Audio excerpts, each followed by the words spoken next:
कोणाला माहिती आहे सी सर्टिफिकेटचा हात वर करा. सी सर्टिफिकेट बद्दल माहिती आहे का तुम्हाला? 12वीच्या नंतर 3 वर्ष जर आपण एनसीसी केला ना तर आपल्याला सी सर्टिफिकेट भेटतो. कुठलं सर्टिफिकेट? जोरात सांगा. लाऊडली ऐकायला येत नाही. सी सर्टिफिकेट से लाऊडली. सी सर्टिफिकेट मिल गया ना तो हम लोग डायरेक्टली हमको इंटरव्यू का कॉल आता है. इंडिया के आर्मी नेवी एयरफोर्स में हम ऑफिसर बन सकते हैं. हे किती मुलांना अगोदर माहित होतं तुम्हाला? कोणाला माहित होतं? फॅन्टास्टिक. तो ये 12वी सायन्स आर्ट्स कॉमर्स नाही सोडणार नाही. 12वी सायन्स आर्ट्स कॉमर्स एनडीएची एक्झाम का नाही दिली? एनडीएची एक्झाम किती लोकांनी फॉर्म भरला आता 12वीच्या नंतर? आणि 12वी किती मुलांची 12वी झाली? 12वी झाली. फॅन्टास्टिक.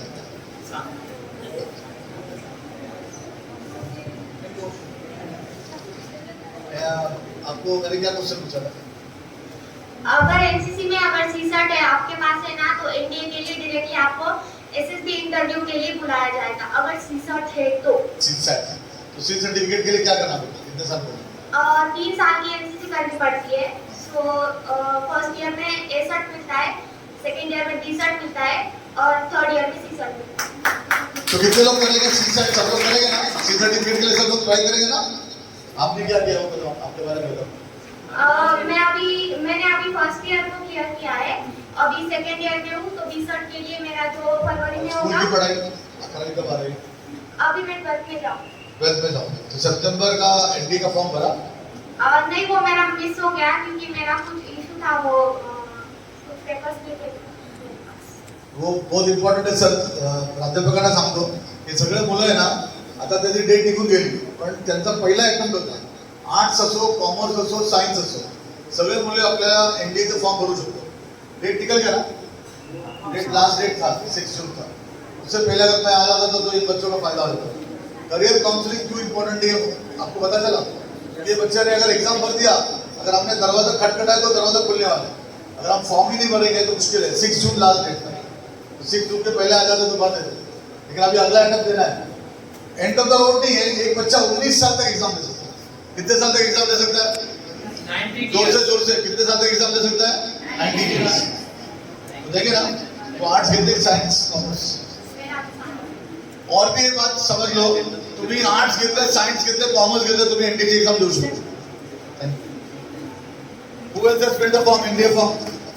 एनडीए का फॉर्म भरा. ऐसा कोई माझा जो करियर गायडन्सचा जो लेक्चर आहे ना ते इंटरॅक्टिव्ह असेल. तुम्हाला मला काही प्रश्न विचारायचा तर विचारू शकता. त्या प्रश्नावर मी तुम्हाला त्याच्यावर बोलणार. मी जे काय बोलणार तुमचे फायदेशीर बोलणार. 4 एक्झाम बद्दल मी सगळ्यांना सांगतो आणि हे माझं फिक्स पॅटर्न आहे. त्यानंतर आपण ओपन डिस्कशन करू. पहिला एक्झाम जो मी बोलतो ना त्याच्यावर आहे नवोदय. किती मुलांना नवोदय बद्दल माहिती आहे? Alumni of Navodaya. काम बच्चा काम या tell you about Navodaya.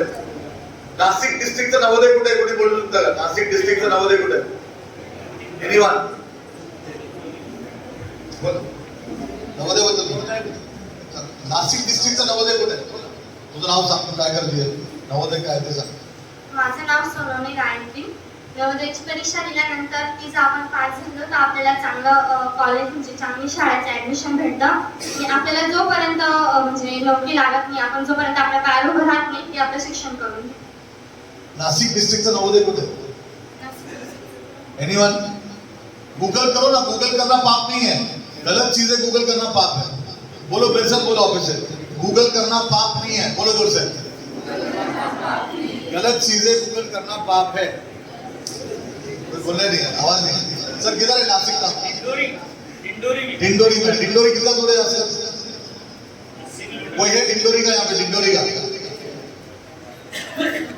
Navodaya का जो एग्जाम है ना, नवोदय का एग्जाम सब लोग लिख लो. सबके लिए इम्पोर्टेंट है. जैसे उस बच्ची ने बताया, नवोदय का एग्जाम सबके लिए फ्री है. एक गवर्नमेंट, सेंट्रल गवर्नमेंट 72,000 रुपीज खर्चा करती है एक बच्चे के पीछे. साबुन का पैसा भी गवर्नमेंट देता है. तो 7 साल में 5 लाख रुपए खर्च करने का उसके ऊपर खर्च होता है. 5,04,000 रुपए. और आप लोग गूगल करो, एक नाम देता है दक्षिणा फाउंडेशन. ये दर्शना फाउंडेशन नवोदय का एक स्टूडेंट्स का यूनियन है। वो लोग यूएस यूके में और यूरोपियन कंट्रीज में जॉब करते हैं। उन्होंने एक फाउंडेशन बनाया और वो फाउंडेशन में वो गरीब बच्चों को खेड़ राजगुरु नगर से अंदर खड़ूस करके गाँव है, कितने लोग मालूम खड़ूस, वो गांव में 500 बच्चों को, गरीब बच्चों को फ्री में पढ़ाता है। उसमें सारे कम्युनिटी के बच्चे पढ़ते हैं। तो आपको एक्चुअली जो भी एकेडमिक्स से या एजुकेशनिस्ट से वो जाके विजिट करके आओ। मैं बोलूंगा कि लोक सेवा ट्रस्ट आप लोग भी जाके विजिट करके आओ। फाउंडेशन का नाम है दर्शना फाउंडेशन। नवोदय हर डिस्ट्रिक्ट में होता है। अभी नासिक डिस्ट्रिक्ट का दिंडोरी में, कोई बता सकता किसी का बच्चा दिंडोरी के नवोदय में है या किसी ने नवोदय का एग्जाम दिया? कितने लोग ये जानते हैं कि नवोदय का एग्जाम 6th में होता है और नवोदय के एग्जाम में उर्दू में भी होता है, मराठी में भी होता है, 20 लैंग्वेज में होता है। ये बात मालूम है? कितने लोगों को पहली बार मालूम पड़ा? कितने लोगों को पहली बार मालूम पड़ा? ऐसा नहीं, हाथ ऊपर पर पहली बार मालूम पड़ा कि उर्दू में भी होता है, मराठी में भी होता है। मराठी मीडियम का बच्चा उर्दू मीडियम का बच्चा भी जा सकता है। 6th स्टैंडर्ड में और 9th में और 11th में उसका एंट्रेंस होता है।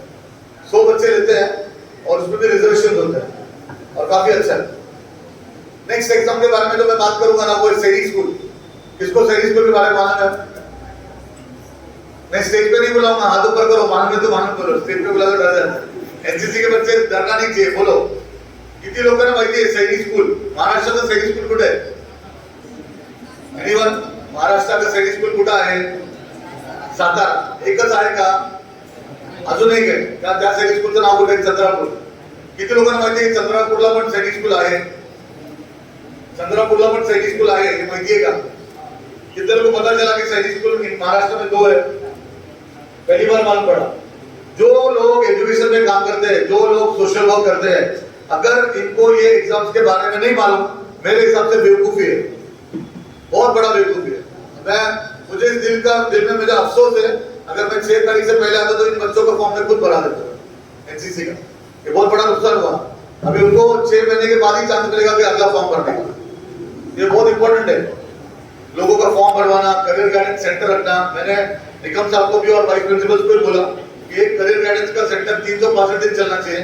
अगर वो रिजल्ट देंगे तो पुणे से हमारी एडीसीआई की टीम भी आगे बैठ सकती है। बच्चों को करियर गाइडेंस बहुत इंपॉर्टेंट है। सैनिक स्कूल एक स्टेट में एक होता है। महाराष्ट्र गवर्नमेंट ने दो किया सैनिक स्कूल। हर साल में इसका एग्जाम होता है और उस एग्जाम में 100 बच्चे को लेते हैं। डिस्ट्रिक्ट वाइज रिप्रेजेंटेशन होता है, रिजर्वेशन भी होता है। एक बच्चा अगर सैनिक स्कूल में जाता ना, ऑटोमेटिकली वो बच्चा ऑफिसर बनता है। तीन बच्चों के नाम जो मैंने लिखा है, तीनों बच्चे आ जाओ, अमर अकबर एंथोनी आ जाओ।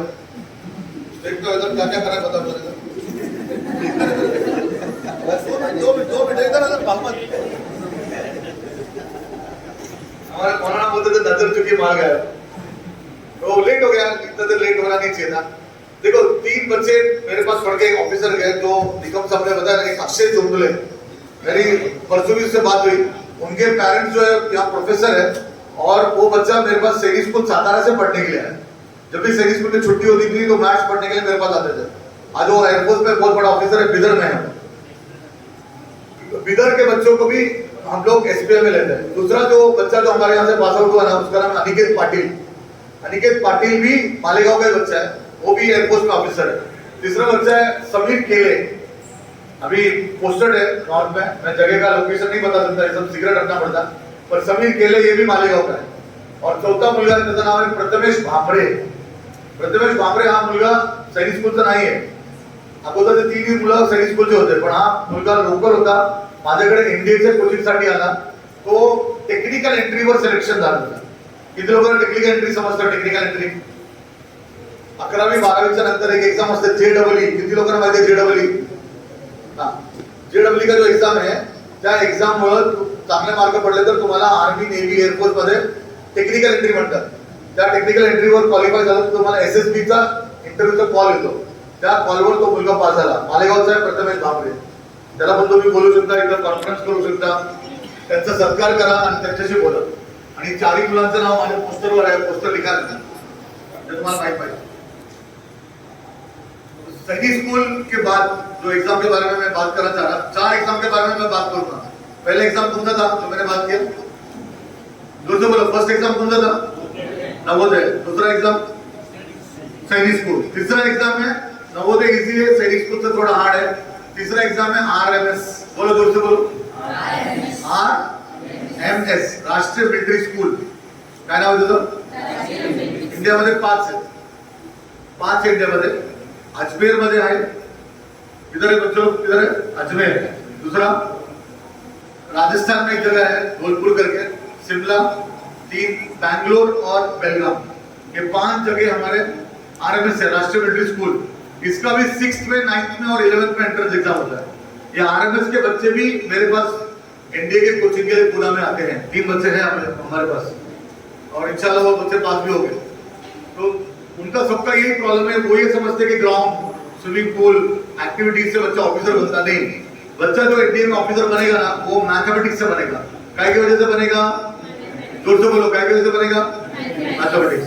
अगर इस जमाने में हमारे पास एक किसी का एक कोचिंग क्लास गुवाहाटी IIT से बच्चा है, इधर क्लासेस लेगा, आए सब ये हमारे अब्दुल अलीम क्लासेस चलाते हैं, इसके लिए ताली बजाओ। IIT गुवाहाटी से है और ये बच्चा यहाँ पे कोचिंग क्लासेस चालू किया है। इनका ये कहना है और मेरा भी ये कहना है कि मैथमेटिक्स का बिल्कुल बच्चों को इंटरेस्ट नहीं है। और 2036 में अगर आपको आर्टिफिशियल इंटेलिजेंस, बोलो जोर से बोलो, क्या AI मध्ये काय? AI मध्ये जोरात सांगा, आर्टिफिशियल इंटेलिजन्स, ML म्हणजे मशीन लर्निंग आणि DS म्हणजे डाटा सायन्स। जर तुम्हाला 2036 मध्ये व्हाईट कॉलर जॉब पाहिजे तर तुम्हाला AI, ML and DS यायला पाहिजे। याला मी अमर अकबर अँथोनी म्हणतो। परत सांगा, काय अमर अकबर अँथोनी 2036 चा? AI म्हणजे काय? सरांनी लिहिलंय। AI म्हणजे काय? जोरात सांगा, AI म्हणजे काय? Artificial intelligence. ML म्हणजे काय? Machine learning. DS म्हणजे काय? Data science. ये तीनों सब्जेक्ट के लिए आपको मैथमेटिक्स का आना जरूरी है। बगैर मैथ्स का लाइफ नहीं है और लाइफ बगैर मैथ्स का होगा नहीं। 2036 की बात कर रहा हूँ, पूरा चीज 0 और 1 में होगा। तो मैथमेटिक्स लिया तो ही हम इंडिया के एग्जाम भी पास करेंगे। सबसे टफ एग्जाम है पूरे वर्ल्ड में, वो one of the tough exam है। ये जो मैं एग्जाम की बात कर रहा ना, कौन कौन से एग्जाम की बात किया मैंने? बोलो, 3 एग्जाम के बारे में बात किया। कौन कौन से एग्जाम के बारे में? नवोदय, दूसरा सैनिक स्कूल, तीसरा RMS, और एक एग्जाम की बात करता RIMC, राष्ट्रीय इंडियन मिलिट्री कॉलेज। प्रत्येक स्टेट वरून एकच बोलायला घेतात, मुलगा किंवा मुलगी, मुलींना पण चालू केलं त्यांनी, पण एका स्टेट मधून एकच मुलगा किंवा मुलगी, और किंवा बोलेंगे ना अंतर सर, क्या बोलेंगे? किंवा बोलेंगे। एक इंडिया में 30 सीटें उधर, 30 सीट, तो 30 डिस्ट्रिक्ट में से 30 यूनियन टेरिटरी को उन्होंने दिया है, और हर 6 महीने में से 30 बच्चों को लेते हो। इतना भारी एग्जाम, दुनिया में इससे टफ कोई एग्जाम नहीं है बच्चों को, याद रखो। RIMC का एग्जाम वर्ल्ड का सबसे टफेस्ट एग्जाम है। 6th स्टैंडर्ड का बच्चा 8 पे जाता है, उसका कोचिंग अगर किसी ने पढ़ लिया, वो बच्चा आगे चल के पक्का कलेक्टर नहीं तो तलाटी तो बनेगा 100%। अभी तो लड़का फर्स्ट आया, आप लोगों के लिए बताओ, बहुत सारे कम्युनिटी के लोग हैं, उन लोगों को ऐसा लगता है कि पार्शियलिटी होता।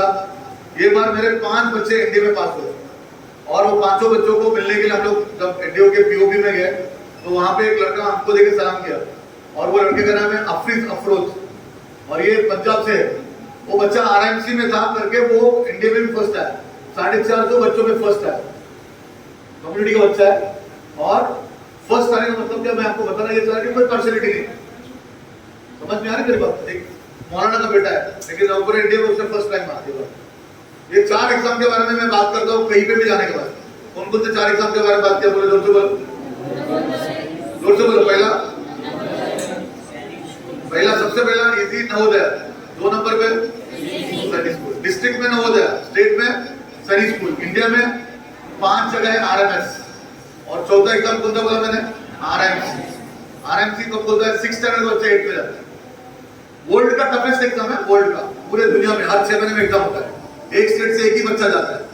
तो जो माँ बाप अपने बच्चों को ये कॉम्पिटिटिव एग्जाम में पढ़ाएंगे ना, तो मेरा डायलॉग है, वो बच्चा आगे चल के डॉक्टर भी बन सकता, इंजीनियर भी बन सकता, ऑफिसर भी बन सकता, कलेक्टर नहीं बना तो इंशाल्लाह तलाठी तो पक्का बनेगा। कितने लोग तलाठी समझता?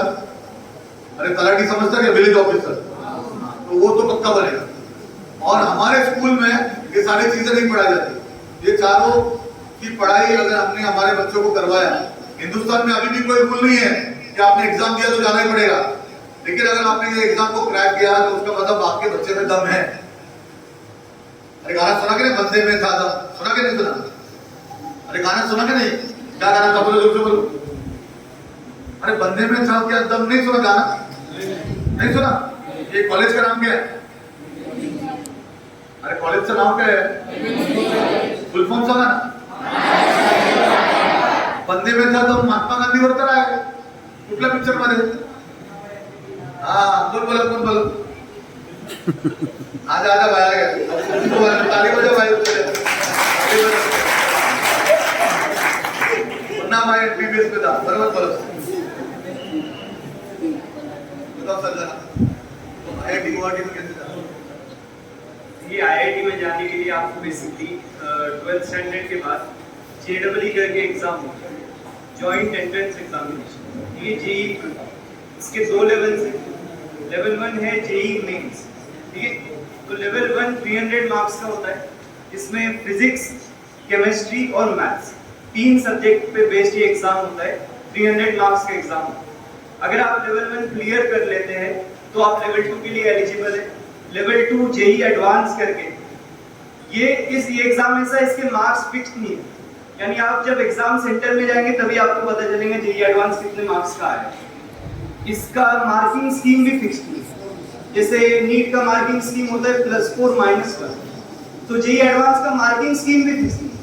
जब आप एग्जाम के दिन बैठेंगे तभी आपको पता चलेगा कि मार्किंग स्कीम क्या है, ठीक है. तो ये एग्जाम अगर आप क्लियर करेंगे तो आपको आईआईटीज मिलते हैं. अगर मैं कंपटीशन की बात करूं आईआईटीज में जाने के लिए, तो लेवल 1 जो जेईई मेंस है उसको 15 से 16 लाख स्टूडेंट्स देते हैं इंडिया में लेवल 1 में. तो उसमें से लेवल 2 के लिए क्वालिफाई होते हैं 1 लाख स्टूडेंट्स. 15 लाख में से 1.5 लाख के अराउंड स्टूडेंट्स जेईई एडवांस के लिए क्वालिफाई होते हैं. वो स्टूडेंट जेईई एडवांस देते हैं. जेईई एडवांस में ये 1.5 लाख स्टूडेंट में से 10,000 क्वालिफाई, उन 10,000 को आईआईटीज मिलती है, ठीक है. तो इतना इमेंस कंपटीशन है. अगर परसेंट वाइज देखा जाए तो 1% से भी कम सिलेक्शन. तो इसके लिए आपका मैथ्स का बैकग्राउंड बहुत सॉलिड चाहिए. फिजिक्स का बेसिक मैथ्स जो है आपका, ट्रिग्नोमेट्री, इंटीग्रेशन, कैलकुलस, डिफरेंशिएशन, ये सब बैकग्राउंड सॉलिड चाहिए. तब आप आईआईटीज में एडमिशन ले सकते हैं. दोनों लेवल क्रैक करना.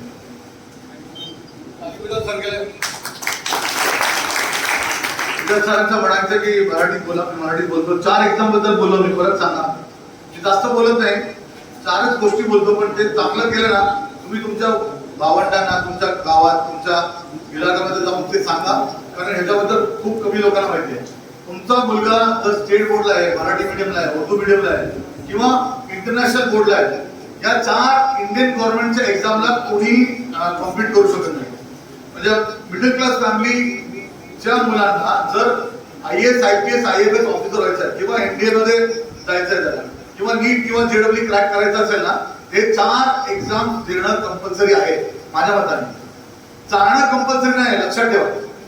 एक्झाम देणं कंपल्सरी. तुम्ही तिथं बॉन्ड लिहिलं तर जाणं कंपल्सरी. कुठले 4 एक्झाम परत सांगा जरा मला. पहिला एक्झाम कुठलं सांगितलं मी तुम्हाला? दुसरं सैनिक स्कूल, तिसरं RMS, आणि चौथं RMC किती आहे? एकच आहे. कुठे RMC? देहरादूनला. RMS किती आहे? 5. सैनिक स्कूल किती आहे? प्रत्येक स्टेटला 1, आपल्या स्टेटमध्ये 2, चंद्रपूरला आणि साताऱ्याला. आणि नवोदय प्रत्येक डिस्ट्रिक्टला आहे.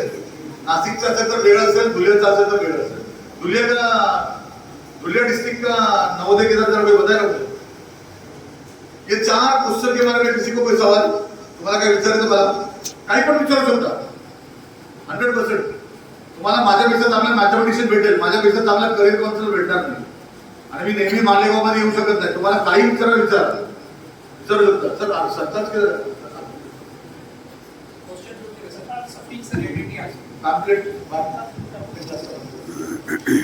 सर, ये सैनिक स्कूल का एग्जाम कब दे सकते हैं और आईएएस का कब दे सकते हैं? RIMC थोड़ा सा सेकंड क्वेश्चन समझिए. ये एग्जाम जो सैनिक का है, RMS का है, RIMS का जो एग्जाम कब दे सकते हैं बच्चे? ये बच्चा जो 5th स्टैंडर्ड में रहता ना, तो नवोदय का एग्जाम 5th स्टैंडर्ड में. बच्चा जब 5th स्टैंडर्ड में रहेगा तो ये एग्जाम, इसका इंटेक 6th में होता है. तो हमको पढ़ाई की तैयारी 4th स्टैंडर्ड से करना चाहिए. नवोदय का हो या सैनिक स्कूल का हो या RMS का हो या RMC का हो, ये सारे बच्चे 6th में लेते हैं. तो जो बच्चे को 6th में लेते हैं तो पढ़ाई कब करना पड़ेगा? 1 साल पहले, 2 साल पहले. कैसा पढ़ाई करना चाहिए वो बताता हूँ मैं। बुक्स खरीदने का, मार्केट में बुक्स मिलता है। हमारा स्कूल 180 दिन चलता है। कितना दिन चलता है बोलो? जोर से बोलो, कितना दिन चलता है? 180 दिन हमारा स्कूल छुट्टी रहता है। सैटरडे छुट्टी, संडे छुट्टी, दिवाली, दसरा, ईद छुट्टी। तो 180 दिन जब स्कूल नहीं है ना, उस टाइम पे हम क्या करेंगे, हमारे बच्चों को कॉम्पिटिटिव सेंटर कराएंगे। जो भी स्कूल है उस स्कूल में हम बुलाएंगे कि उनको कॉम्पिटिटिव एग्जाम सेंटर। मैं तो हमेशा बोलता हूँ कि जितना भी मंदिर है, गिरजाघर है, गुरुद्वारा है, खुसूसन इन लोगों को बोलता हूँ मैं मस्जिद में, मस्जिद का एक हिस्सा जुमा के दिन ही बनता है। वो 4th फ्लोर में एक प्रोजेक्टर लगाओ, एक बोर्ड लगाओ, एक टीचर को पगार दो। वो टीचर का ट्रेनिंग मेरे यहाँ फ्री है पुणे में। हम वो टीचर को ट्रेन करेंगे नवोदय, सैनिक स्कूल, आरएमएस, आरएमसी के लिए। हर रिलीजियस प्लेस में, हर धार्मिक प्लेस में, हर कम्युनिटी सेंटर में, हर कम्युनिटी हॉल में ये चारों एग्जाम का कोचिंग होना चाहिए। कितने लोग मेरी बात को मानते हैं? बात जो कम्युनिटी इसको नहीं करेगा, मैं किसी कम्युनिटी का नाम नहीं लेता, जो कम्युनिटी इसको नहीं करेगा वो 30 साल पीछे जाएगा। कितने साल पीछे जाएगा? 30 साल पीछे जाएगा। मैं मेरे बारे में बात करता हूँ, मैं जिस रिलीजन से बिलीव करता हूँ उसका पहला वर्ड ही इकरा था। क्या था उसका पहला वर्ड? इकरा। वो इकरा रीड करना छोड़ दिया करके कम्युनिटी पीछे चले गए। तो अगर ये कम्युनिटी को आगे बढ़ना है तो उसको 30 साल आगे अगर नहीं जाना है, आगे बढ़ना है उसको, तो अपने रिलीजियस प्लेसेस में इन्होंने ये चारों एग्जाम का, कॉम्पिटिटिव एग्जाम का सेंटर खोलना है। मेरा आने का मकसद ये बात समझो, ये मैसेज जाना चाहिए आपके व्हाट्सएप पे, आपके यूट्यूब पे, आपके सोशल मीडिया में। और ये बहुत, जो बात मैं बता रहा हूँ, ये बहुत काम की बात है। जिन कम्युनिटी ने किया, मैं नांदेड़ में साईं बाबा मंदिर में जाके बात किया। साईं बाबा मंदिर के साइड में पुलिस स्टेशन है, बीच में उन्होंने एक पत्थर का सेंटर बना के दिया। वहां पे कोचिंग होता है। ये तो मैं तो बहुत बड़ी बात कर रहा हूँ। वहां तो मंथन का कोचिंग होता है। कितने लोगों को मंथन मालूम है? अरे मंथन एग्जाम के बारे में हमको मालूम ही नहीं। कितने लोगों ने पहली बार सुना?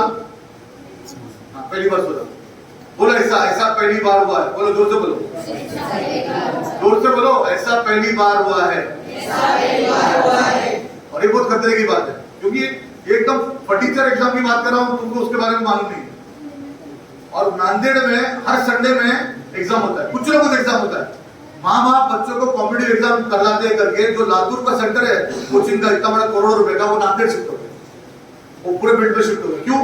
वहां हर संडे को, हर पहली से लेकर 12वीं तक, नर्सरी से लेकर 9वीं तक, माँ बाप अपने बच्चों को कॉम्पिटिटिव एग्जाम दिलाते हैं। अच्छा क्या? चलो मैं और एक तुमको प्रूफ बताता हूँ। ये जेडब्ल्यू का एग्जाम कौन कंडक्ट करता? अब्दुल अली भाई, जेडब्ल्यू का एग्जाम कौन कंडक्ट करता है? हाँ, क्या बोला उन्होंने? जोर से बोलो, क्या कंडक्ट करता? जोर से बोलो, NTA। बोलो, अपने से बोलो, तो फुल फॉर्म माहिती है? बोला फुल फॉर्म माहिती है? National testing agency. जरा थोड़ा दिमाग, ठंडे दिमाग से सोचो मैं क्या बात कर रहा हूँ। मैं बयान करने के लिए नहीं आया, कुछ मैसेज आप घर ले जाने के लिए मैं बात कर रहा हूँ। अच्छा, कितने बच्चे बैठते एग्जाम को? उन्होंने बोला, मैंने नहीं बोला, 15। उनसे बुलवाया मैंने। एक फॉर्म भरने का कितना पैसा है? अभी कितना है जेडब्ल्यू का फॉर्म का पैसा? 600 रुपए। एक साल में एनटीए 2 बार एग्जाम देती है, दिसंबर में भी और अप्रैल में भी। बैठ जाओ। 16 लाख बच्चे एग्जाम देते हैं। कितने लोग एग्जाम देते हैं इसको? 16 लाख। अच्छा, कितने लोग नीट के बारे में? नीट, अरे दोस्तों बोलो नीट, हाथ ऊपर करो, नीट के बारे में। अरे मालेगांव में तो नीट बहुत फेमस है ना। 12वीं के बाद नीट एग्जाम देके किधर जाते हैं? आप क्या बनते हैं? अरे नीट एग्जाम क्या के लिए देते हैं?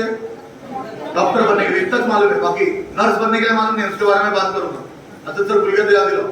नीट के अंदर ये बात कितने लोगों ने फॉर्म भरा पूरे इंडिया में से? किसी को मालूम? 21 लाख। 21 लाख। एक फॉर्म का कितना पैसा? 1500। अनलिमिटेड है, अनलिमिटेड, मतलब कोई एज लिमिट नहीं है। तो बीएससी करो फिर भी एमबीबीएस कर सकते हैं।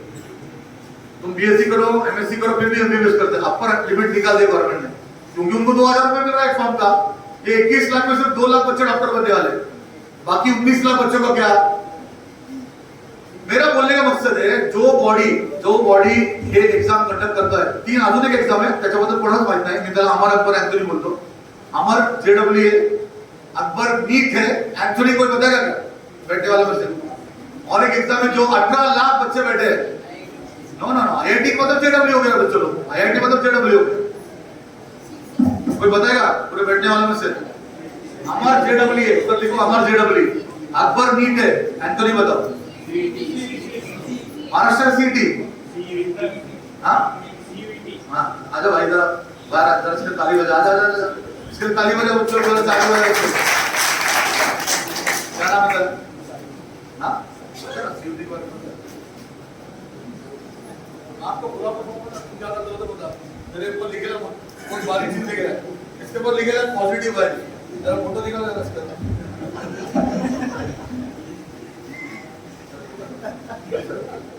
बोलो ना पॉजिटिव वाइब आना चाहिए तूने बोला ना ये बहुत बड़ी बात है क्यों बोलो कि अच्छा सच्ची बोलो कितने लोगों को पहली बार मालूम पड़ा एग्जाम के बारे में हाथ ऊपर करो इसलिए मैं बोल रहा हूँ 365 दिन महात्मा गांधी विद्यालय में करियर काउंसलिंग का एक ऑफिस बनता बच्चों को पता ही नहीं क्या करने का बिल्कुल कुछ नहीं पता 365 दिन 10 लाख का पॉपुलेशन है मालेगांव का तुमने अगर 8 घंटा 10 घंटा भी रखा ना तो बच्चे का प्रॉब्लम खाली नहीं होगा एक दिन अनिश कुटी आके बता तो तुम्हारा मसला हल नहीं होना तो 365 दिन तुम्हारे पास करियर काउंसलिंग का यहाँ वर्कशॉप होना चाहिए या करियर काउंसलिंग सेंटर होना चाहिए सीयूटी का फुल फॉर्म है क्या CUET full form central university entrance क्या बोलो जोर से बोलो क्या बोला एग्जाम का नाम सेंट्रल या common university entrance exam test है सर टेस्ट CUET ये एंथोनी 18 लाख बच्चों ने एग्जाम दिया ये तीनों भी एग्जाम कंडक्ट करने वाला क्या पढ़ाई कर रिपीट क्या नहीं कितने पर रिपीट पहले रिपीट कितना मिलेगा हाँ 450 देखो बच्चों लोग तीन एग्जाम के बारे में बताया कौन कौन सा एग्जाम जरा ऑफिस से बोलो JEE दूसरा नीट तीसरा CUT हमारे पर अँथोनी म्हणतो मी त्याला माझ्या मित्रांनो हा तिन्ही एग्जाम एकच बॉडी कंडक्ट करते त्या बॉडीचं नाव आहे NTA लक्षात घ्या काय बॉडीचं नाव NTA कितना पैसा उसके पास नीट का हिसाब लगाओ 21 लाख बच्चों ने 1500 रुपए भरा तो एनटीए के पास कितने पैसे हो गए 18 लाख बच्चों ने 1000 रुपए भरा 400 रुपए भरा 16 लाख जेडब्ल्यू वालों ने 2 बार 600 1200 रुपए भरा तो एनटीए के पास कितना पैसा हो गया यही एनटीए का बॉडी मैंने जो पहले 4 एग्जाम बताए ना वही एनटीए का बॉडी 4 एग्जाम कंडक्ट करती है उनको एग्जाम तो ऑफिस से बोलो नवोदय का कौन करता एनटीएच सैनिक स्कूल के एग्जाम कौन कंडक्ट करता एनटीएच आरएमएस का कौन करता एनटीएच और आरएमसी का एनटीएच तो वो चारों एग्जाम जो बचपन में देते हम वो एग्जाम हम नहीं करते हैं नहीं लिखते हैं करके 10वीं के बाद ये जो 3 हमारे पर एंथोनी को बोला ना वो एग्जाम हम क्रैक नहीं कर सकते हमारे बच्चे क्रैक कर नहीं पाते बात समझ में आया मैं क्या बता रहा हूं कितनी लोगों ने समझा मैं क्या मानते हो चलो मैं अभी और एक बार अच्छे से बताता देखो बच्चों लोग सुनो नीचे खड़े हो जाओ बोर हो गए खड़े हो जाओ स्ट्रेस करो सो रहे तुम लोग हाँ मैं कुछ बता रहे नहीं हाथ ऊपर करो हाथ ऊपर करो हाथ ऊपर करो रिलैक्स करो ना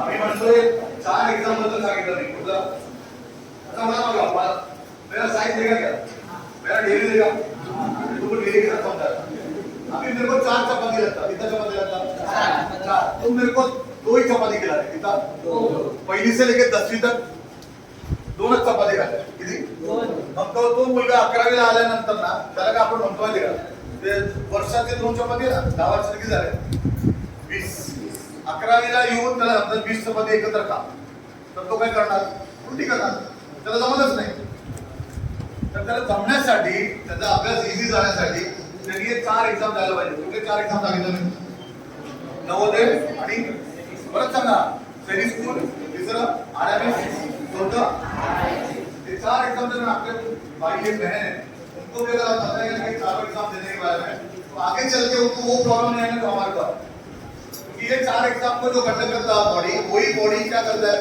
एनटीए का एग्जाम करता है तो एनटीए में जेडब्ल्यू में पास होना है सीयूटी में पास होना है आपको नीट में पास होना है तो ये एग्जाम देना पड़ेगा गर्ल्स तुम्हारे लिए तो बहुत अच्छा बेटा है। कितने लोगों को एमएनएस के बारे में मालूम है? एमएनएस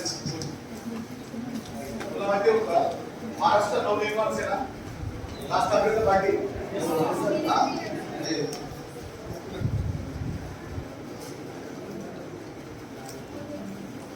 जोरात सांगा.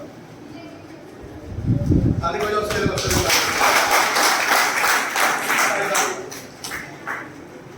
नर्सिंग सर्व्हिस जोरात सांगा. जोरात सांगा.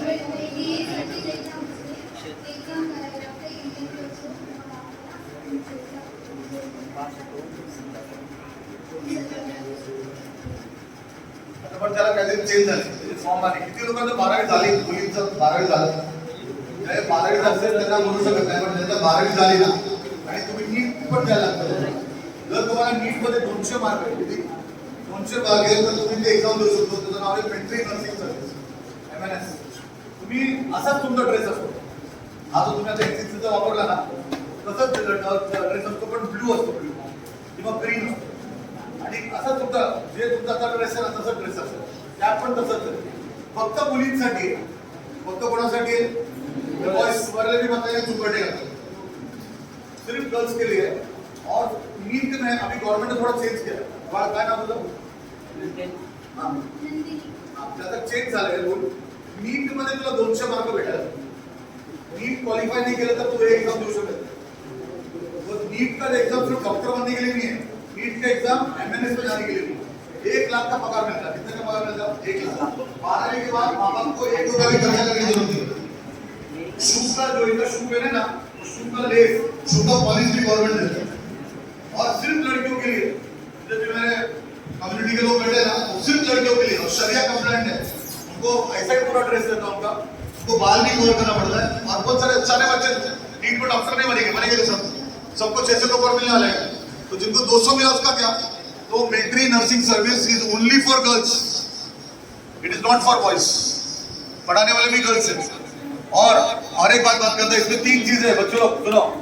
नर्सिंग में 3 चीजें. अमर सबसे अच्छा एमएनएस.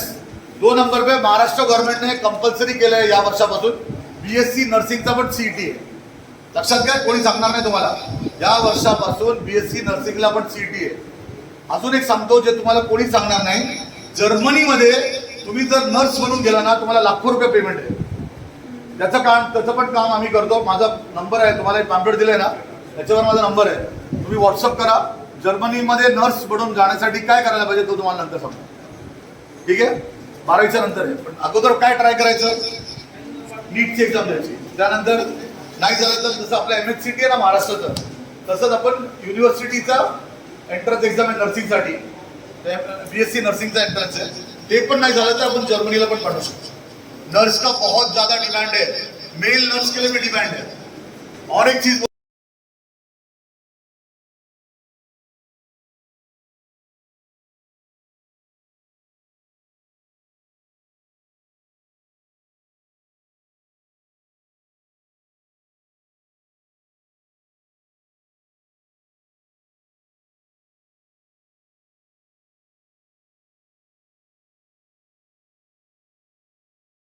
ऑफलाइन भी ले सकते हैं. डबल डिग्री हम एक साथ ले सकते हैं. नया एजुकेशन पॉलिसी बोलता है. तो नया एजुकेशन पॉलिसी के हिसाब से जो गर्ल्स है उनको एक गिफ्ट है मेरे तरफ से, बीएससी डाटा साइंस. बॉयज भी कर सकते हैं, गर्ल्स के लिए सिर्फ नहीं है. हमारे कम्युनिटी में गर्ल्स को आगे भेजते नहीं है करके उनके लिए गिफ्ट है. बीएससी डाटा साइंस में चेन्नई का डिग्री मिलता है, चेन्नई IIT का. कौन सी IIT का? ये बच्चा गुवाहाटी IIT आगे पढ़ा ना. अरे हा मुलगा कुठे गेला शिकायला? गुवाहाटीला. तुम्हाला कुठं जायची गरज नाही. मालेगाव मध्ये राहून तुम्हाला चेन्नई IITचा डिग्री 3 वर्षाचा भेटू शकतो. 3000 रुपये भरून एक फॉर्म भरायचं, 1 महिन्याचा कोर्स मॉड्यूल येतो. ते कोर्स मॉड्यूल क्लिअर केला तरच तुम्हाला चेन्नई IIT मध्ये ऍडमिशन भेटतं. 3 वर्षाचा डिग्री तुम्ही 6 वर्षामध्ये करू शकता. आणि जर तुमचा डिग्री कंप्लीट झाला ना 40 लाखाचा पॅकेज भेटणार. किती लाख रुपये? 40 लाख वर्षाचे. ते म्हणजे याबद्दल कोणालाच माहित नाहीये. तर त्याचा फॉर्म भरा. किती लोकांना पहिल्यांदा समजलं? आम्ही घरी बसून चेन्नई IITचा बीएससी डाटा साइंस की डिग्री घेऊ शकतो. आगे की बात बोलू क्या? जिन बच्चों ने मेरे पास 1 साल भी पढ़ा उनको भी जॉब है. 2 साल पढ़ा उनको भी जॉब है, 3 साल पढ़ा उनको भी जॉब है, घर बैठे बैठे वर्क फ्रॉम होम। अभी कोविड के बाद है ना, पढ़ने का और पढ़ाने का तरीका चेंज हो गया। इसके बारे में करियर काउंसलिंग से ही पता चलेगा। करियर काउंसलिंग नहीं पता करेगा तो सब लोग रैट रेस बढ़ेंगे, सब नीट देंगे, या तो सब जेडब्ल्यू देंगे, या तो सब एनडीए में जाएंगे। सारे बच्चे एनडीए में नहीं आने वाले। ऑफिसर लाइक क्वालिटी सिर्फ 400 ऑफिसर लेने वाले। कितने लोगों को ये 4 एग्जाम के बारे में समझ में आया समझ में? इस पर कुछ पूछना है? सर आपका क्वेश्चन का आंसर मिलेगा आपको। और कोई पूछ रहे हैं? प्रश्न है का विचारायला? 10वीं पास होने के बाद में जब 11वीं से एडमिशन चाहते हो तो नहीं, 10वीं मैं अभी 10वीं तक आया नहीं, मैं अभी 10वीं तक आता हूँ। जो बच्चा 9th और 10th में है ना, उसको एक एग्जाम है जो महाराष्ट्र गवर्नमेंट का है, और किसी को उसमें SPI, कितने लोगों ने SPI सुना? SPI सर्विस प्रिपरेटरी इंस्टीट्यूट सुना है क्या किसी ने? सर्विस प्रिपरेटरी इंस्टीट्यूट किधर है? गर्ल्स के लिए नासिक में है। गर्ल्स के लिए किधर है? नासिक में। बॉयज के लिए किधर है? औरंगाबाद, छत्रपति संभाजी महाराज शहर। तो वहां पे वो उसका एग्जाम होता है 10th के बाद, स्टैंडर्ड 10th। जब बच्चा 10th में रहता है ना, सब एग्जाम देते हैं। पूरे महाराष्ट्र डोमिसाइल बच्चे वो एग्जाम दे सकते हैं। 320 बच्चों को सिलेक्ट करते हैं। कितने बच्चों को? 320। उसमें से सिर्फ 60 बच्चे लेते हैं। और गर्ल्स में अभी उन्होंने 30 लिया। और अल्हम्दुलिल्लाह मेरे क्लास में से 30 बच्चे सिलेक्ट हुए, 30। फिर इंटरव्यू के बाद 10, 5 लड़के नासिक में गए, 5 लड़के औरंगाबाद छत्रपति शिव संभाजी महाराज जो शहर है ना उसके पास गए। तो ये एग्जाम भी महाराष्ट्र गवर्नमेंट का है और ऑलमोस्ट एजुकेशन फ्री है। एग्जाम का नाम क्या बताया मैंने? बोलो SPI सर्विस, बोलो क्या बोलो? Service preparatory institute. और गर्ल्स का नाम है GSPI, गर्ल्स का सर्विस प्रिपरेटरी इंस्टीट्यूट। ये पहली बार चालू हुआ, इसके बारे में मालूम था। फिर बाद में इन्होंने जो क्वेश्चन पूछा, एक बच्चा 10th होने के बाद क्या करना चाहिए? 10th होने के बाद उसका 3 टेस्ट लेना चाहिए। अमर अकबर एंथनी बोलता हूं मैं। उसका एक तो PIQ फॉर्म भरना चाहिए, उसका शॉर्ट पर्सनल इंफॉर्मेशन क्वेश्चनर रहता है। मेरे यहाँ आ जाओ, ऑनलाइन या ऑफलाइन करियर काउंसलिंग फ्री है। मैं आपको फॉर्म भरा के दूंगा। और SWOT होता है, SWOT सर लिखो SWOT। एक बच्चे का स्ट्रेंथ क्या है, उसकी वीकनेस क्या है, उसकी अपॉर्चुनिटी क्या है, उसका थ्रेट क्या है। मराठी में कैसे बोलेंगे मैडम? स्ट्रेंथ मतलब क्या? बोलो स्ट्रेंथ मतलब क्या? उसकी अच्छाई क्या है, उसकी क्वालिटीज क्या है, उसकी वीकनेस क्या है, उसकी कमजोरी क्या है, उसको क्या अपॉर्चुनिटी है, और उसका क्या टेस्ट है। तो साइकोलॉजिकल टेस्ट होते हैं, साइकोमेट्रिक टेस्ट होते हैं। उस पर से हम एनालाइज कर सकते हैं कि ये बच्चा क्या पढ़ना चाहिए। हम क्या करते हैं, मेरे बाजू वाला का बच्चा जा रहा है नीट को, तो उसको भी नीट के कोचिंग में भेजते हैं। ऐसा नहीं रहता। वो एनालिसिस के बाद हमको समझ में आता कि वो बच्चे को क्या करना है। उसके बाद वो आर्ट्स में जाए, साइंस में जाए, कॉमर्स में जाए। 70 साल के हिंदुस्तान की आजादी में हमको ये सिखाया गया कि साइंस ही बहुत भारी है। अभी 70 साल के बाद बता रहे कि आर्ट्स भारी है। आर्ट्स पहले से भारी था, लेकिन किसी ने ध्यान नहीं दिया। तो जो बच्चों को कलेक्टर बनना है, IAS बनना है, एनडी में जाना है, CUT का एग्जाम देना है। CUT के एग्जाम में 9 पेपर होते हैं। पहला अमर 3 में से 2 लैंग्वेज लेना है, अकबर 27 में से भी 6 पेपर लेना है, और एंथनी जनरल टेस्ट होता है। हिंदुस्तान के किसी भी गवर्नमेंट शोबे में जाना है, आपको 4 चीज पढ़ना जरूरी है। उसको मैं बीट बोलता हूँ, मैथ्स, इंग्लिश, एप्टीट्यूड और साइकोलॉजी। ये चारों चीज हमको बच्चों को पढ़ाना है 10th के बाद। अगर हम पढ़ेंगे तो ऑटोमेटिकली हमारा बच्चा 11th और 12th के बाद इतना पढ़ाई कर लेगा। जैसा आज सर बोल रहे थे कि सर ने अग्निवीर और अग्निपथ में बच्चों को पास कराया, लेकिन वो बच्चे रिटर्न क्लियर नहीं करे। तो रिटर्न क्लियर करने के लिए रेलवे में जॉब चाहिए, 12वीं के बाद SSC HCL गवर्नमेंट जॉब है, DRDO में जॉब मिलेगा 10वीं के बाद, 12वीं के बाद। अभी टाटा का एक अप्रेंटिसशिप स्कीम आया। ऐसे बहुत सारे एग्जाम्स हैं जिससे 12वीं के बाद माँ बाप के पैसे में पढ़ने की जरूरत नहीं है। तो वो करने के लिए आपको क्या करना पड़ेगा, 11th और 12th में 360 डिग्री पढ़ना पड़ेगा। हमारे अल्ताफ सर है जो आपको बताएंगे कि MPSC और UPSC में हम सब कलेक्टर सोचते हैं, लेकिन पोस्ट के अंदर भी 12वीं के बाद वैकेंसी है पोस्ट ऑफिस में। ऐसे बहुत सारे छोटे छोटे एग्जाम है जिसको क्रैक करने से बच्चा क्या बनेगा, माँ बाप पे डिपेंडेंट नहीं रहेगा। बिहार में चपरासी की नौकरी के लिए 3,500 पोस्ट निकले थे, 3.5 लाख लोगों ने फॉर्म भरा, पोस्ट ग्रेजुएट लोगों ने फॉर्म भरा, क्योंकि उनको पता है गवर्नमेंट जॉब मिलने के बाद मैं पढ़ जाऊंगा। जैसे फॉर एग्जाम्पल मिलिट्री, जैसे फॉर एग्जाम्पल तुम अगर पुलिस कांस्टेबल बनता है तो अंदर एग्जाम देके देके वो कमिश्नर बन सकता है। वैसे आर्मी में भी अगर वो भर्ती हो गया अग्निवीर से, अग्निपथ से, अग्निवीर, अग्निपथ और अग्निवायु, मैं इन लोगों को बोलता हूँ कि हर धार्मिक स्थल से ऐलान करना चाहिए। मैं जिस कम्युनिटी में मैं बोलता हूँ कि जुम्मा के दिन मस्जिद के अंदर ऐलान होना चाहिए, मस्जिद के अंदर एक रूम होना चाहिए जहाँ पे बच्चों का फॉर्म भरना चाहिए। अग्निवीर और अग्निपथ और अग्निवायु 5 साल का जॉब है, उनको 3 साल में जॉब मिलने के बाद हर महीना 30,000 रुपये मिलता है और 3 साल में उसको Indira Gandhi national open university का डिग्री मिलता है और 2 साल पढ़ लिया तो पोस्ट ग्रेजुएट भी हो जाता। बाहर आने के बाद अगर समझो उसको नहीं लिया, 25 तक के बच्चों को लेते आर्मी में या नेवी एयरफोर्स में, बाहर अगर आ गया तो 12 लाख रुपया गवर्नमेंट देती है उसको। कितना? 12 लाख एग्जिट हो जाएगा। और 5 साल अगर आर्मी नेवी एयरफोर्स में काम कर लिया ऑटोमेटिकली उसको कोई ना कोई जॉब देगा। ये सारी चीजें बताने के लिए मैं आपके पास आ रहा हूँ। मुझे ऐसा लग रहा है कि मैं बहुत ज्यादा बात कर रहा हूँ, इस पर कोई मेरे साथ अल्ताफ सर थोड़ा बात करो ना। 12th के बाद मैं कलेक्टर की बात नहीं कर रहा, कलेक्टर बहुत बड़ा हो गया, मैं छोटे छोटे एग्जाम की बात कर रहा, एमपीएससी का, जिससे बच्चे 12वीं के बाद पेरेंट्स पे डिपेंडेंट है।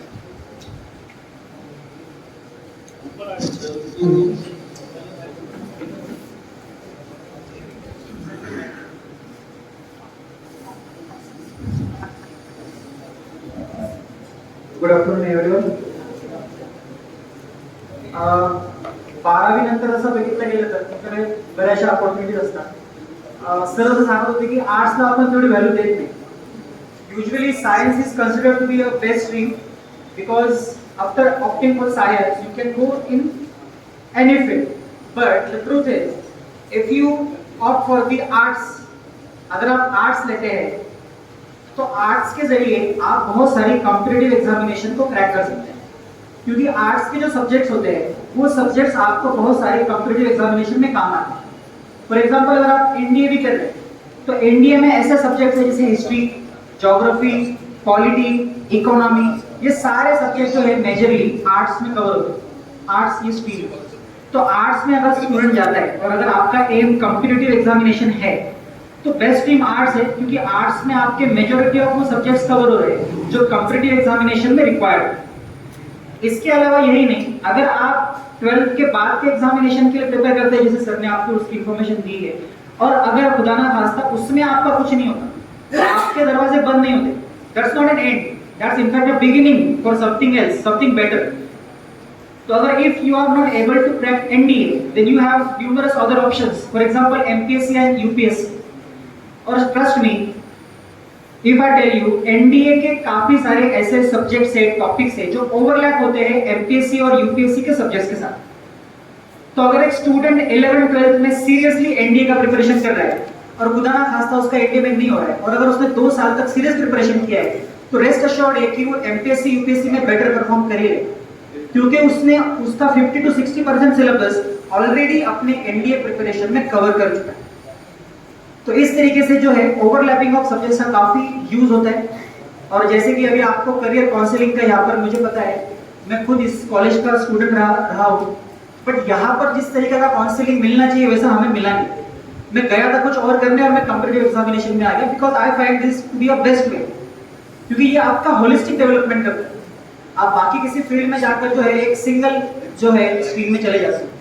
आपको अगर होलिस्टिक डेवलपमेंट चाहिए, आपका एक बेटर पर्सनालिटी आपको बनानी है, एक रिस्पॉन्सिबल सिटीजन बनना है, तो competitive examination is the best वे.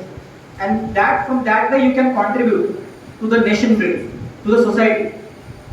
तो यही बोलूंगा. बाकी सर का एक बहुत लंबा एक्सपीरियंस रहा है अनिस इंस्टीट्यूट के लिए जो है यहाँ पर करियर काउंसलिंग का.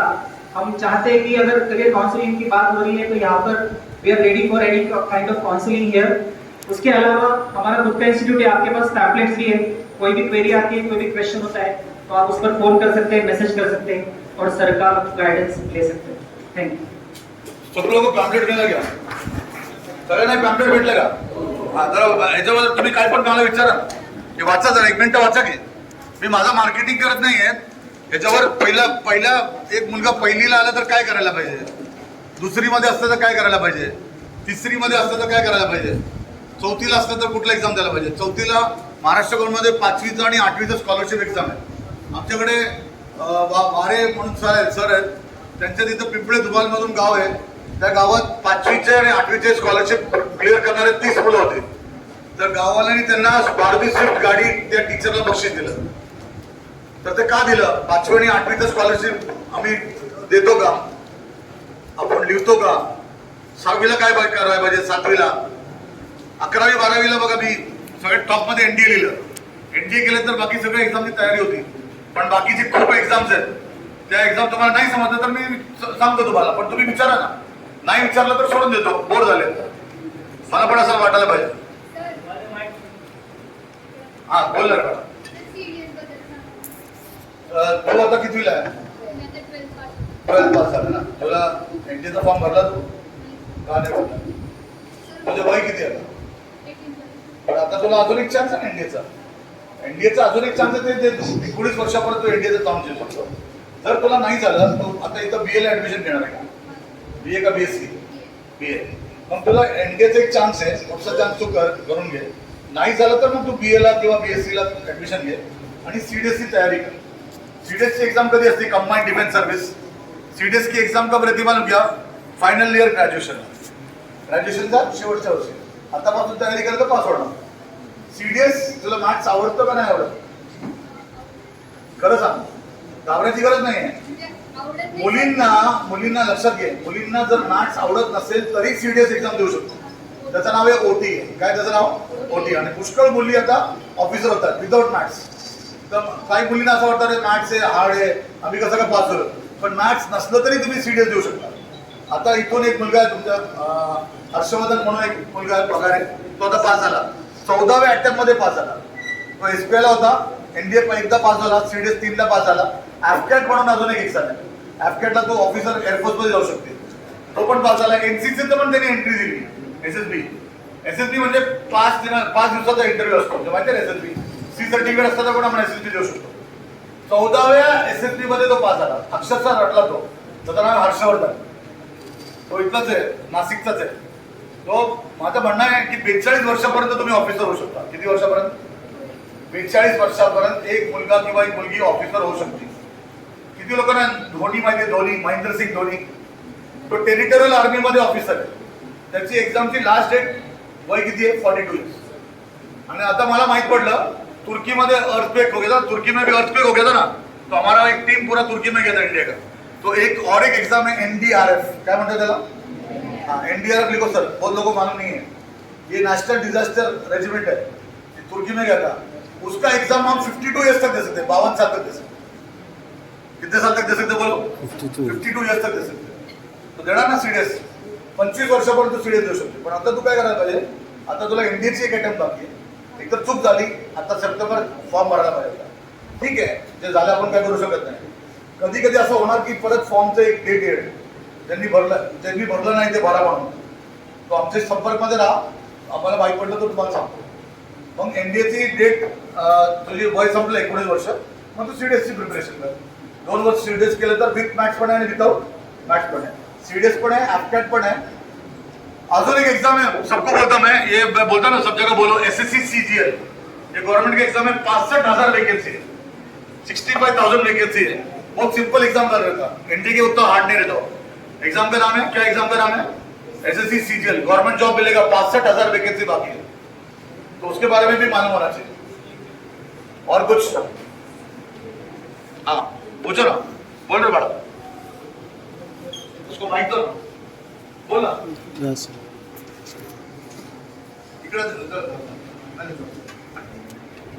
तुम्हाला काय विचारत नाही का? बोर होत आहे? अरे विचारा, सांगतो मी काय विचार सांगतो. हा, भूक लागली, मला पण भूक लागली.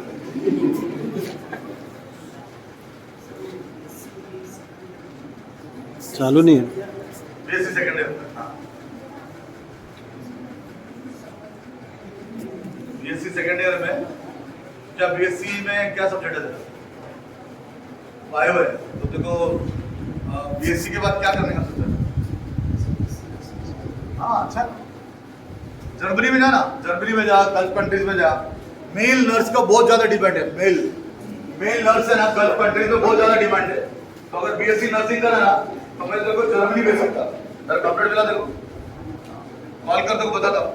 फिर बीएससी के साथ गवर्नमेंट एग्जाम भी देना, फाइनल ईयर है ना, गवर्नमेंट एग्जाम दे. गवर्नमेंट के बहुत सारे एग्जाम रहते हैं ये नर्सिंग के, तो मेरे को कॉन्टेक्ट कर, मैं बताता. नहीं तो जर्मनी के लिए अप्लाई कर, जर्मन लैंग्वेज सीखने का। कौन सा लैंग्वेज सीखने का बच्चा लोग? जर्मन। कोई भी एक फॉरेन लैंग्वेज सीखो, बहुत पैसा है। कोई भी चाइनीज सीखो, जर्मनी सीखो, फ्रेंच सीखो। जितने अगर तुमने फॉरेन लैंग्वेज सीखा ना, चाइनीज लैंग्वेज का नाम मैंडरिन है, मैंडरिन, तो उसमें बहुत पैसा है। 6 महीने 1 साल का कोर्स रहता, अगर तुमको फॉरेन लैंग्वेज आता ना तो फॉरेन जॉब मिलता। समझ में आना? तो जिस चीज में हमको इंटरेस्ट है वो करना चाहिए। आर्मी डॉक्टर का जो एग्जाम है ना, उसका नाम है AFMC। क्या नाम है उसका? अरे बोलो ना, लड़की लोग आर्मी में अगर डॉक्टर बनेगा, कितने लोगों ने नीट का एग्जाम दिया? तूने नीट का एग्जाम दिया ना, अगर देखो 600 मार्क्स मिले, कितने? 700 मार्क मिळाले मुलांना, मुलींना 550 मार्क मिळाले, तर पुण्यामध्ये कॉलेज आहे आर्म फोर्सेस मेडिकल कॉलेज। काय कॉलेजचं नाव? Armed forces medical college. MBBS करायचं असेल ना तर तुम्हाला गव्हर्नमेंट पैसे देते। डॉक्टर बनने का अपने को पैसा भरने की जरूरत नहीं है। बीजे मेडिकल में भी मिल गया तो अपने को फीस भरना पड़ेगा ना। AFMC में मिला तो अपने को पढ़ने का स्टाइपेंड मिलेगा। 4 साल MBBS किया तो भी फ्री में होगा, MD करेगा तो पगार भी मिलेगा और फ्री में होगा, यूरोप में भी जाएगा तो पगार भी मिलेगा, फ्री में पढ़ाया होगा। इसकी 120 सीट है। कितने सीट है? जोर से बोलो। 20 सीट सिर्फ गर्ल्स के लिए। इसके लिए गर्ल्स को 550 भी मिल गया, नीट में तो हो जाएगा, बॉयज को 600 के ऊपर होगा। लेकिन उसका फॉर्म अलग से भरना पड़ता, उसका इंटरव्यू होता है, सिलेक्शन प्रोसेस होता है, सेलेक्ट हो गया तो मजा है। एग्जाम का नाम है AFMC। उसी का मिलिट्री है आर्मी मेडिकल कॉर्प्स। ए भाई BSc वाला बोला ना, BSc वाला तो पूछ रहा था मेरे को नर्सिंग करने का, तो एग्जाम का नाम है AMC, आर्मी मेडिकल कॉर्प्स। और बोलो अजून काय? बोट बाळा।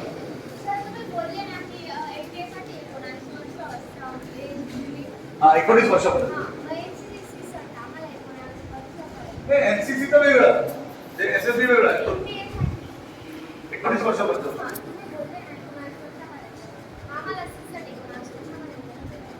NCC चं सीट सर्टिफिकेट भेटणं कंपल्सरी नाहीये। सीट सर्टिफिकेट भेटलं तर तुला अजून एक इंटरव्ह्यू भेटेल। किती मुलं ते NCC करतच नाही, ते पण NT ला जाऊ शकतात।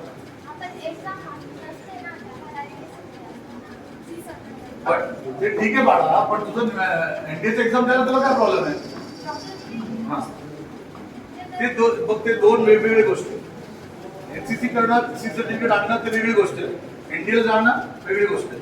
सी सर्टिफिकेट वरून तुला डायरेक्ट कॉल येणार, NDAचं एक्झाम पास केलं तर तुला कॉल येणार। समजलं ना? नॉर्मली कधी करायला पाहिजे माहिती का सी सर्टिफिकेट? 12वीच्या नंतर। 12वीच्या नंतर किती वर्ष? 3 वर्ष झालं मग CDS देतात। मुलगी म्हटली ना CDS द्यायचं, ऍक्टर द्यायचं आणि NCC पण द्यायचं।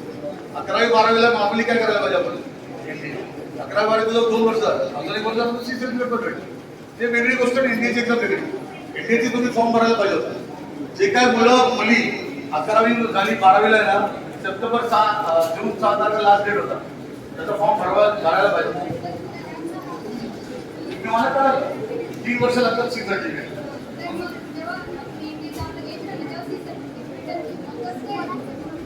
अरे पण सी सर्टिफिकेट भेटणं ती वेगळी गोष्ट, NDAची एक्झाम देणं वेगळी गोष्ट, दोन वेगवेगळे। आता किती मुलं जे NCC देतच नाही ते पण NDA ला जाऊ शकतात। गर्ल्स, ये बॉयज, भागना कुछ पूछने का? गर्ल्स कुछ पूछने का आपको?